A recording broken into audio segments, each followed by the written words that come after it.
मित्रों, जय हिंद। एपी ज्ञान गंगा के यूट्यूब चैनल पर आप सबका हार्दिक स्वागत है। पूर्व की भांति हम आपके बीच में उपस्थित हैं।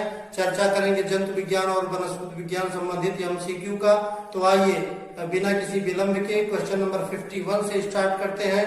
और क्वेश्चन नंबर 51 कहता है मित्रों कि अत्यंत सूक्ष्म जीवों को देखने के लिए किस यंत्र का प्रयोग करते हैं। अत्यंत सूक्ष्म जीव जो जिन्हें हम अपने नंगी आंखों से नहीं देख सकते, मित्रों जिसे चश्मा लगाकर भी नहीं देख सकते, ऐसे छोटे जीव हैं, तो उनको देखने के लिए किस यंत्र का प्रयोग करते हैं। हमारे बीच में 4 ऑप्शन दिए गए हैं। एक ऑप्शन कहता है कि क्या थर्मामीटर का प्रयोग करते हैं। ऑप्शन बी कहता है दूरदर्शी का प्रयोग करते हैं। सी कहता है सूक्ष्मदर्शी का प्रयोग करते हैं। और मित्रों फोर्थ ऑप्शन है डी हाइड्रोमीटर का। तो आइए इन सभी विकल्पों की चर्चा करते हैं। मित्रों, जो हमारा थर्मामीटर है ये हमारे शरीर का ताप नापता है। आप जानते हैं कि जब बुखार होता है, किसी को डॉक्टर के पास जाते हैं तो वो थर्मामीटर की सहायता से शरीर का ताप नापते हैं। तो थर्मामीटर छोटे जीवों को देखने के लिए नहीं प्रयोग होता है, इसलिए ये हमारा ऑप्शन गलत हो जाएगा। दूरदर्शी जो दूर की वस्तुएं हैं और दूर के कारण बहुत छोटी दिखाई देती हैं, उन्हें देखने के लिए मित्रों दूरदर्शी का प्रयोग करते हैं। जैसे तारे, खगोलीय पिंड, चांद और कोई भी दूर के इतने ऐसी चीजें जो बहुत दूर होने के कारण छोटी दिखाई देती हैं, उन्हें देखने के लिए दूरदर्शी प्रयोग करते हैं। लेकिन यहाँ बात है कि बहुत छोटी चीजें जो पास में हैं, छोटा होने के कारण हम नहीं देख सकते, उन्हें देखने के लिए हम क्या करें, तो उन्हें देखने के लिए दूरदर्शी का प्रयोग नहीं करते। मित्रों, हाइड्रोमीटर ये दाब नापने का यंत्र है और ये जो सूक्ष्मदर्शी यंत्र है इसके द्वारा हम अत्यंत सूक्ष्म जीवों को या बहुत छोटी चीजों को देखने के लिए प्रयोग करते हैं। तो मित्रों हमारा ऑप्शन सही हो जाएगा, ऑप्शन सी। फिर से जान लें, थर्मामीटर ताप नापने की इकाई है, दूरदर्शी दूर की वस्तुओं को देखने में काम आता है, हाइड्रोमीटर आर्द्रता या किसी चीज से संबंधित यंत्र है, और सूक्ष्मदर्शी छोटी वस्तुओं को देखने के लिए, छोटे जीवों को देखने के लिए यह प्रयोग में होता है। क्वेश्चन नंबर 52 शरीर का ताप किस यंत्र से नापते हैं।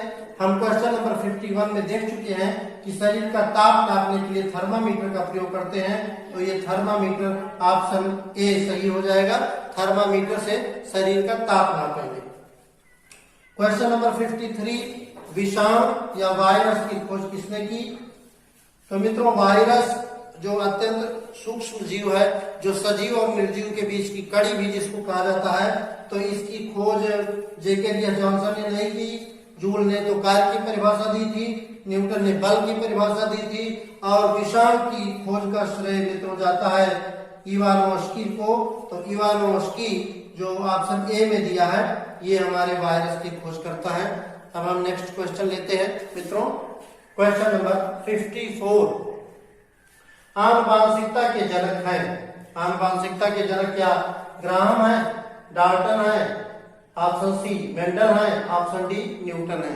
तो मित्रों आनुवांशिकता का मतलब है कि माता पिता के लक्षण उनकी संतानों में पीढ़ी दर पीढ़ी वंशागत होते हैं, इसे आनुवांशिकता कहते हैं। और आनुवांशिकता की खोज करने वाले हमारे वैज्ञानिक हैं ग्रेगर जॉन मेंडल। मेंडल ने आनुवांशिकता की खोज की, मेंडल ने आनुवांशिक नियम दिए, तो आनुवांशिकता के जनक मेंडल कहे जाते हैं। मित्रों ऑप्शन सी सही हो जाएगा। और इसी से लगा हुआ प्रश्न है, मेंडल ने आनुवांशिकता का प्रयोग किस पौधे पर किया। आनुवांशिक नियमों का पता लगाने के लिए मेंडल ने किस पौधे का प्रयोग किया। तो मित्रों क्या आम पर प्रयोग किया, सेब पर प्रयोग किया, मटर पर, या फिर कद्दू पर। तो मित्रों जान लीजिए कि मेंडल ने आनुवांशिक नियमों का पता लगाने के लिए जिस पौधे पर अपना प्रयोग किया वो है मटर का पौधा। ये उनके गार्डन में लगा हुआ था, उद्यान मटर का पौधा, और ये इस पर आनुवांशिक नियमों की खोज की ग्रेगर जॉन मेंडल ने। क्वेश्चन नंबर 56 पौधे की पत्तियों का रंग हरा किसके कारण होता है। दोस्तों सब लोग जानते हैं कि पौधे की पत्तियां हरी होती हैं, हम अपने चारों तरफ हरा भरा चीजें देखते हैं, लेकिन अब विज्ञान में यह जानना आवश्यक है कि किस तत्व के कारण, कौन सी चीजों के कारण पेड़ की पत्तियों का रंग अधिकतर हरा होता है। तो पौधों की कोशिका में एक लवक होता है, प्लास्टिड्स होता है। तो लवक में एक हरित लवक है जिसे मित्र क्लोरोफिल हरित लवक, क्लोरोफिल इसको इंग्लिश में कहते हैं, हरित लवक हिंदी में कहते हैं। एक लवक है वर्णी लवक, एक अवर्णी लवक, और यहाँ डीएनए दिया है। तो मित्रों डीएनए जो होता है ये आनुवांशिक लक्षणों को एक पीढ़ी से दूसरी पीढ़ी में ले जाने का काम करता है, लेकिन ये आंसर यहाँ गलत हो जाएगा। अवर्णी लवक आलू आदि में पाया जाता है, पौधे की पत्तियों से इसका कोई संबंध नहीं है। वर्णी लवक ये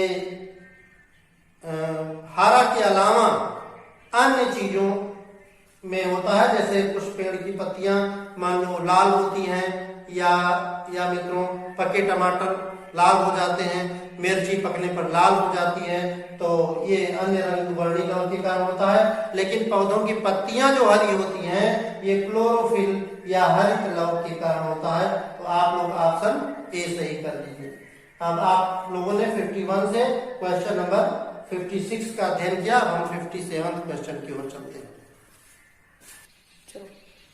क्वेश्चन नंबर 57 लेते हैं। पौधे प्रकाश संश्लेषण क्रिया में कौन सी गैस छोड़ते हैं?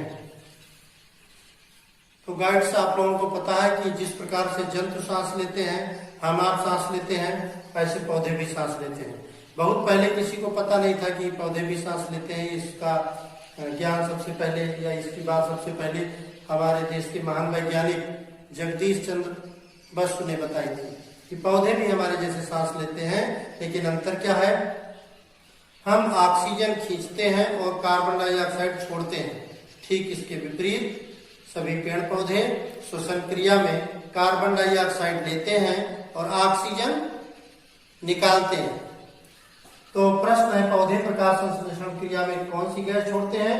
तो गाइस जाने रहिए, जो गैस हम लोग सांस में खींचते हैं उस गैस को पौधे छोड़ते हैं, जिससे ये चक्रण जंतुओं का और वनस्पतियों की श्वसन क्रिया का बराबर बना रहता है। तो पौधे प्रकाश संश्लेषण की क्रिया में ऑक्सीजन गैस छोड़ते हैं और हम लोग कार्बन डाइऑक्साइड गैस छोड़ते हैं। पौधों की बात है तो बाकी विकल्प गलत हो जाएंगे। पौधे ऑक्सीजन गैस छोड़ते हैं। लेकिन यदि यही प्रश्न इस तरह से होता कि पौधे प्रकाश संश्लेषण क्रिया में कौन सी गैस ग्रहण करते हैं, तो ये विकल्प सही हो जाता कार्बन डाइऑक्साइड का। नेक्स्ट है जंतु एवं वनस्पति के बीच की कड़ी क्या है?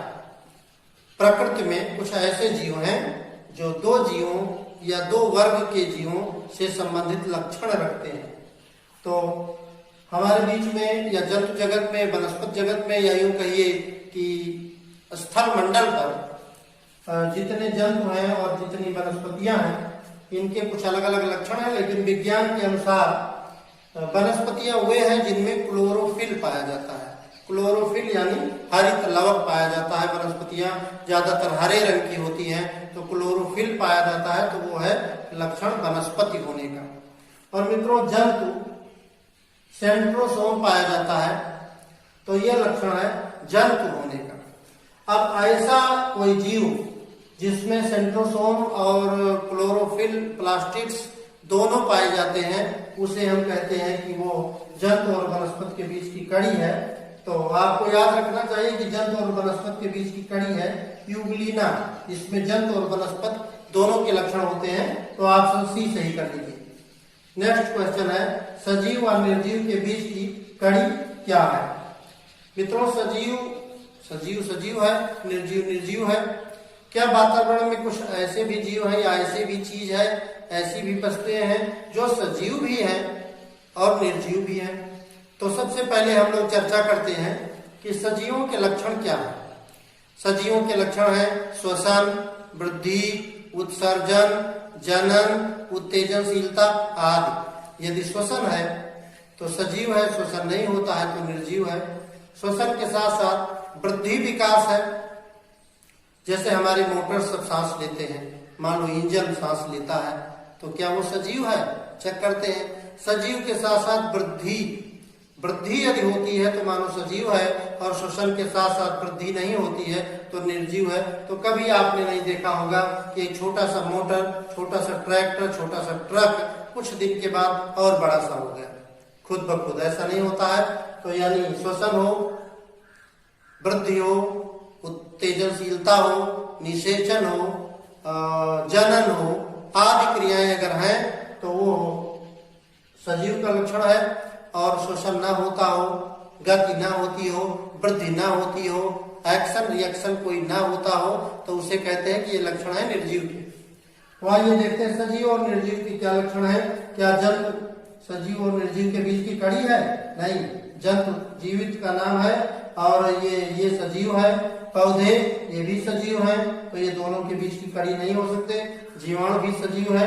लेकिन मित्रों ये जो वायरस है, ध्यान दीजिए, जो वायरस है जिसे विषाणु कहते हैं, ये सजीव भी है और ये निर्जीव भी है। ये बालू के कण के समान कहीं धरती पर पड़ा रह सकता है और सैकड़ों साल तक पड़ा रह सकता है।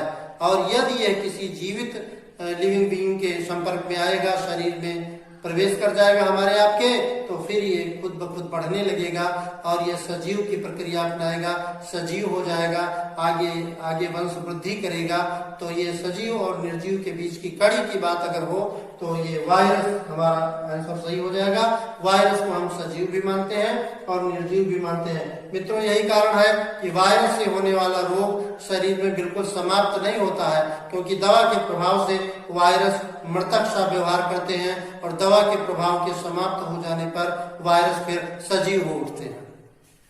नेक्स्ट क्वेश्चन लेते हैं। एनीलिडा एवं आर्थ्रोपोडा संघ के बीच की कड़ी क्या है? ऑप्शन ये है मित्रों शेर, ऑप्शन बी सर्प, ऑप्शन सी अमीबा और ऑप्शन डी पेरिपेटस। क्वेश्चन नंबर 60 चल रहा है। एनीलिडा ये केचुआ का वर्ग है और आर्थ्रोपोडा ये बिच्छू, खनखजूरा और पेरिप्लेनेटा अमेरिकाना यानी इन जंतुओं का वर्ग है। तो दोनों के बीच की कड़ी यानी दोनों लक्षण रखने वाला जीव कौन सा है? तो मित्रों एक पेरिपेटस नाम का जीव है। ये एनीलिडा और आर्थ्रोपोडा दोनों के बीच की कड़ी है। तो आप लोग ऑप्शन डी सही कर लीजिए। नेक्स्ट क्वेश्चन की ओर चलते हैं मित्रों। क्वेश्चन नंबर 61, पक्षी एवं सरीसृप वर्ग के बीच की कड़ी क्या है? पक्षी वर्ग आप लोग जानते हैं जो उड़ने के जीव हैं, पक्षी वर्ग भी आते हैं। सरीसृप में जो रेंग करके चलने वाले जीव हैं वो सरीसृप वर्ग में आते हैं। लेकिन मित्रों एक जीव ऐसा है जो पक्षी भी है और सरीसृप के भी लक्षण हैं, उसके जीवाश्म प्राप्त हुए हैं और उसका नाम है आर्कियोप्टेरिक्स। ये पक्षी और सरीसृप वर्ग के बीच की कड़ी है आर्कियोप्टेरिक्स। नेक्स्ट क्वेश्चन की ओर चलते हैं। Question number 62।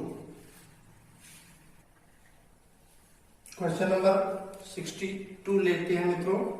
जंतु जगत में सबसे बड़े जंतु का नाम है, यानी जंतु जगत में जितना जंतु हम लोग देखते हैं हमारे स्थल मंडल पर है, उसमें सबसे बड़ा जंतु कौन सा है? क्या हाथी सबसे बड़ा जंतु है? क्या शेर सबसे बड़ा जंतु है? क्या व्हेल सबसे बड़ा जंतु है? और जिराफ सबसे बड़ा जंतु है? तो मित्रों देखने में तो जिसने सभी जंतुओं के साथ हाथी देखी है वो हाथी को बड़ा जंतु कहेंगे।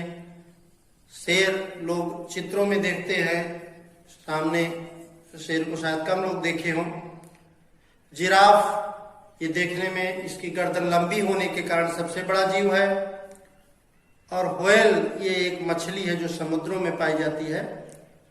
तो आपको जानना चाहिए कि जंतु जगत में जितने भी जंतु हैं उनमें समुद्र में पाई जाने वाली व्हेल मछली सबसे बड़ा जीव है। तो मित्रों ये क्वेश्चन नंबर 62 में व्हेल सही ऑप्शन है। और ये मछली तो है, लेकिन मित्र ये मछली होने के साथ साथ ये स्तनधारी वर्ग का जीव है। व्हेल मछली सबसे बड़ा जंतु है। और यदि पूछा जाए विकल्प में तो इसे नीली व्हेल कहते हैं। नीली व्हेल ये विशालकाय जीव है जो हाथी से, शेर से और जिराफ से कई गुना भारी भरकम शरीर का होता है। मित्रों नेक्स्ट क्वेश्चन लेते हैं। वनस्पति जगत के सबसे बड़े पौधे का क्या नाम है? अभी तक हम बड़े जंतु का अध्ययन किए, अब पौधे का नाम है मित्रों बरगद। क्या बरगद सबसे बड़ा पौधा है कि दुनिया में इससे बड़ा कोई और पौधा नहीं है? क्या यूकेलिप्टस ये पौधा ऐसा है कि ये देखने में हमारे आसपास, आपके आसपास जितने पेड़ हैं उसमें यूकेलिप्टस देखने में बहुत बड़ा दिखाई पड़ता है। नीम का पेड़ भी विशाल होता है। और ये सिकोया, ये हमारे आसपास का वृक्ष नहीं है मित्रों, लेकिन आपको जानना चाहिए कि वनस्पति जगत का जितने पेड़ पौधे हैं उनमें जो सिकोया नाम का वृक्ष है ये 4th ऑप्शन में है। ये इतना बड़ा होता है कि जहां पर ये होता है, यदि उस रास्ते से सड़कें बनानी है, रेलवे लाइन बनाना है, तो इसके पेड़ को बीच से काट करके और ट्रेन जाने का रास्ता बना दिया जाता है और पेड़ ज्यों का त्यों वैसे खड़ा रहता है मित्रों। तो हमें जानना चाहिए कि वनस्पति जगत में जितने भी पौधे हैं उनमें सिकोया नाम का पौधा सबसे बड़ा पौधा है। ऑप्शन डी सही कर लीजिए। नेक्स्ट है आनुवांशिक लक्षणों का वाहक है। मित्रों, हम लोग जानते हैं कि माता पिता के लक्षण उनकी संतानों में ट्रांसफर होते हैं, वंशागत होते हैं। जो हमारे माता पिता में लक्षण होते हैं उसके काफी कुछ लक्षण बच्चों में वंशागत हो जाते हैं। तो इसका क्या कारण है? एटीपी, एडीपी, डीएनए और आरएनए 4 विकल्प दिए हैं। तो एटीपी का पूरा नाम है एडिनोसिन ट्राइफॉस्फेट। ये आनुवांशिक लक्षणों का वाहक मित्रों नहीं है। एडीपी नाम है एडिनोसिन डाइफॉस्फेट। ये आनुवांशिक लक्षणों का कारक नहीं है, ये ऑप्शन गलत हो जाएगा। आरएनए रिबोन्यूक्लिक एसिड, ये भी वाहक नहीं है मित्रों। ये जो डीएनए लिखा, डीऑक्सी राइबोन्यूक्लिक एसिड, ये किसी भी जीव में उनके जनक और जननी का या उनके जो है माता पिता के लक्षण को वंशागत करने का वाहक है डीएनए। डीएनए की जांच से ही पता चलता है कि 2 व्यक्ति अगर आसपास खड़े हो जाए, दोनों का डीएनए जांच हो, यदि वो एक ही परिवार के हैं, पिता पुत्र हैं, तो उनके डीएनए से पता चल जाता है कि एक ही परिवार से संबंधित है। तो मित्रों, आनुवांशिक लक्षणों को वाहक है डीएनए। नेक्स्ट क्वेश्चन लेते हैं। धान में खैरा रोग किस तत्व की कमी के कारण लगता है? नाइट्रोजन, फास्फोरस, सल्फर और जिंक। तो मित्रों, हम सब भारत में रहते हैं और भारत में मुख्य व्यवसाय कृषि है। तो कृषि में सब लोग जानते हैं या ना जानते हो तो इस प्रश्न के माध्यम से सबको जानना है कि धान में खैरा रोग जिंक तत्व की कमी के कारण लगता है। तो ऑप्शन डी सही कर लेना है। नेक्स्ट क्वेश्चन है अमरूद में कौन से विटामिन पाई जाती है? Vitamin A, vitamin B, vitamin C और विटामिन डी। तो आपको बताया गया है कि पिछले वीडियो में कि जितने फल खट्टे होते हैं उन सब में विटामिन सी होता है। तो आंवला, नींबू, संतरा, मौसमी आदि में विटामिन सी होता है। और मित्रों, ये प्रश्न इसीलिए लाया गया, महत्वपूर्ण प्रश्न है कि अमरूद तो फल मीठा भी होता है, लेकिन ये इसमें कुछ खट्टापन भी होता है। तो अमरूद में जो प्रचुर मात्रा में पाया जाने वाला विटामिन है, ये विटामिन सी की ओर चलना चाहिए हम सबको कि अमरूद में विटामिन सी पाया जाता है। वैसे ये मौसमी फल है, फायदेमंद होता है, और भी तत्व इसमें होते हैं, लेकिन इन सभी विकल्पों में हम सबको विटामिन सी की ओर चलना चाहिए। नेक्स्ट क्वेश्चन है प्रोटीन की प्रचुरता होती है मित्रों भोजन में, या हम आप जो कुछ खाते पीते हैं उसमें अनेक पोषक तत्व पाए जाते हैं। कार्बोहाइड्रेट, प्रोटीन, वसा, खनिज, विटामिन और जल। अब प्रोटीन शरीर के वृद्धि और विकास के लिए सबसे आवश्यक तत्व है। तो ये किसमें ज्यादा पाया जाता है? 4 ऑप्शन दिए हैं, चावल, दाल और मूली और सब्जी। तो मित्रों, जिस चीज की दाल बनती है उन सब में प्रोटीन की प्रचुरता होती है। यानी दाल अरहर की बनती है, दाल मटर की, चने की दाल बनती है, मित्रों सोयाबीन की दाल बनती है। और इस प्रकार से दालों में ये याद रखिए कि प्रोटीन अधिक मात्रा में पाया जाता है। प्रोटीन को शरीर में पूरा करने के लिए दाल का प्रयोग करना चाहिए। तो आप सही कर लीजिए ऑप्शन बी। नेक्स्ट क्वेश्चन की ओर चलते हैं।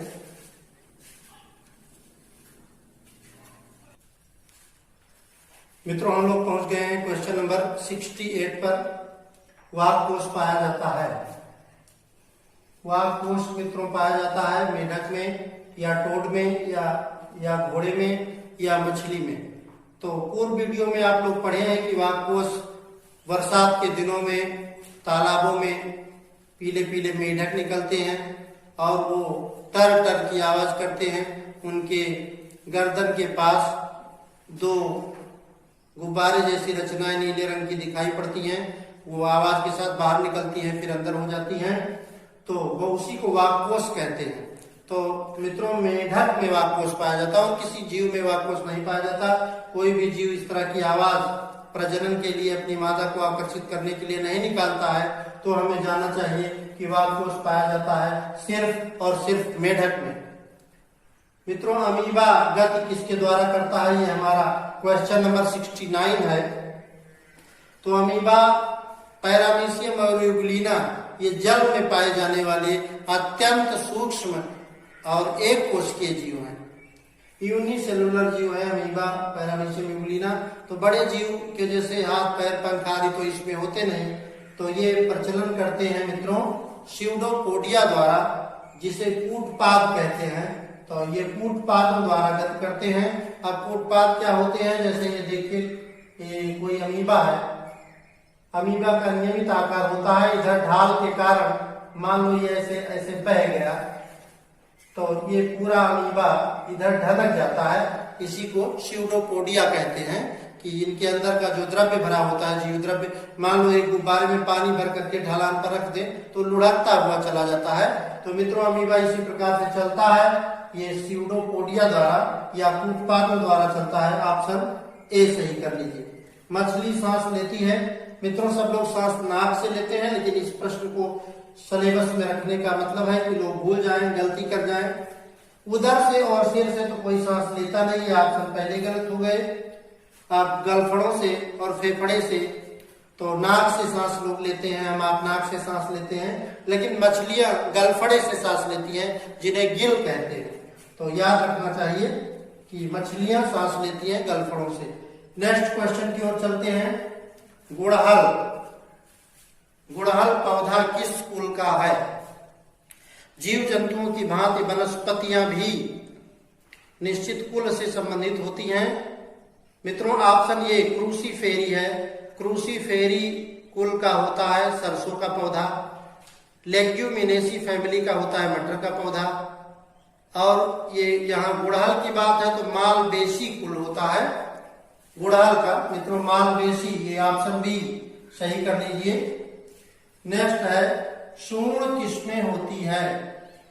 मित्रों, बड़ा इंटरेस्टिंग क्वेश्चन है। सूंड किसमें होती है? आप लोग हंसेंगे, कितना आसान आसान प्रश्न बना दिए, ये तो हम जानते ही हैं। मित्रों, निसंदेह आप लोग इसको हो सकता है जानते हो, और हो नहीं सकता, आप जानते हैं, सारी दुनिया जानती है। कभी कभार परीक्षाओं में ऐसे प्रश्न भी आ जाते हैं जो कक्षा 5 के होते हैं। कक्षा 5 की किताब के प्रश्न आईएएस की परीक्षा में आ जाते हैं मित्रों, लेकिन क्या सभी प्रश्न कक्षा 5 के होते हैं? नहीं, 1-2 नंबर के प्रश्न कहीं आ जाते हैं। तो ये उसी प्रकार से प्रश्न है कि जो लोग सूंड नहीं जानते, ट्रंक नहीं जानते, सूंड को इंग्लिश में कहते हैं, तो सूंड और यानी ट्रंक सब लोग जानते हैं कि हाथी में पाया जाता है। कोई और जीव नहीं है ऐसा हमारे आपकी जानकारी में जिसमें सूंड हो। तो सूंड केवल और केवल पाया जाता है हाथी में। आप लोग ऑप्शन सी सही कर लीजिए। और इस प्रकार से 72 क्वेश्चन हो गया। अब हम लोग 73 क्वेश्चन की ओर चलते हैं।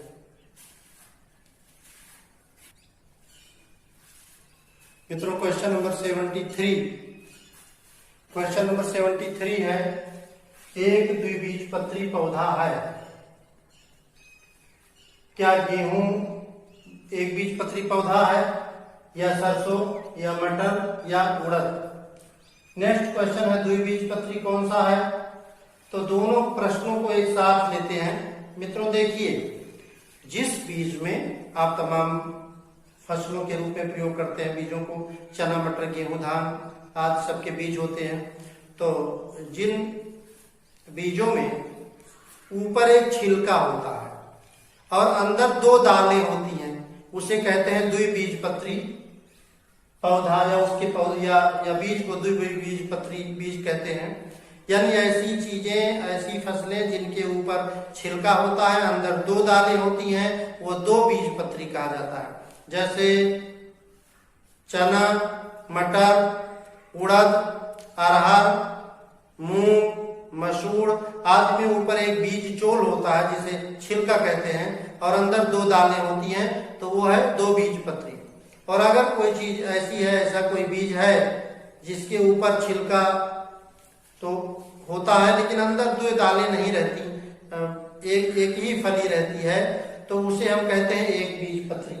इस परिभाषा के आधार पर एक बीजपत्री पौधा सरसों द्विबीजपत्री है, मटर द्विबीजपत्री है, उड़द द्विबीजपत्री है, तो हमारा आंसर सही हो जाएगा मित्रों गेहूं।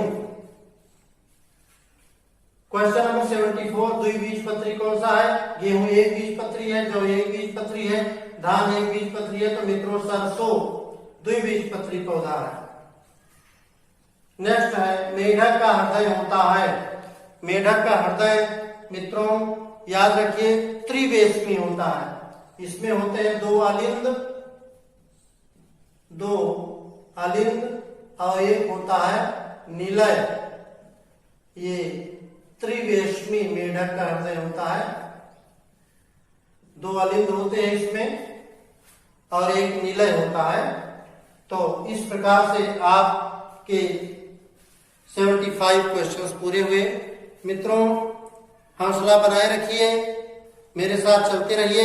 एपी ज्ञान गंगा आपके लिए वो सब करेगी जो एक विद्यार्थी को, एक अच्छे तैयारी करने वाले प्रतियोगी परीक्षार्थी को या ऐसे अभिभावक जो अपने बच्चों के लिए, अपने जो है या टीचर ऐसे स्टूडेंट के लिए जो अपने ज्ञान को भी बढ़ाना चाहते हैं, एपी ज्ञान गंगा हर संभव प्रयास करेगी।